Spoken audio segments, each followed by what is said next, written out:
মুখ্যমন্ত্রী একটা সাক্ষাৎকার দিয়েছেন। ভালো, মুখ্যমন্ত্রী সাক্ষাৎকার দেবেন না কেন? গুলগাপ্পা অনেক বেড়েছেন এবং স্পষ্ট হয়ে গেছে যে আসলে গুলবাজ দি গ্রেট। যত অসত্য, যত মিথ্যা, কোনো বাধা নেই। কি বললেন সব কথাই বলতে পারবো না।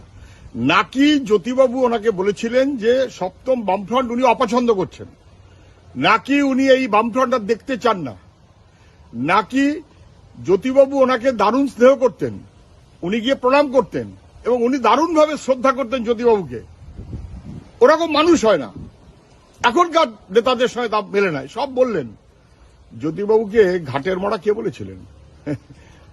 বুড়ো ভাব কে বলেছিলেন?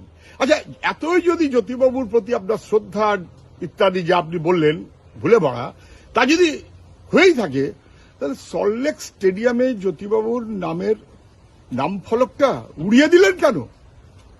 যুব ভারতী ক্রীড়াঙ্গন।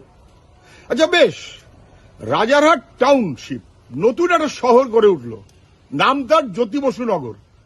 ক্ষমতায় এসেই 1.5 পয়সার কাজ করেননি, জ্যোতি বসু নগরের নামটা বদলে দিলেন কেন?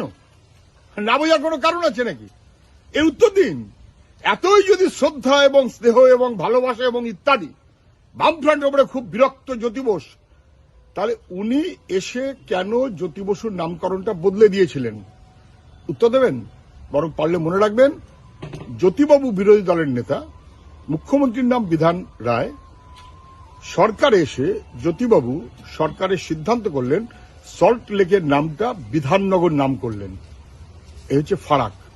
জ্যোতিবাবু স্টেটসম্যান, আর মমতা ব্যানার্জি আমি তার সাথে তুলনা করার পক্ষপাতেই নই। দুর্ভাগ্য আমাদের। গুলবাজ দি গ্রেট।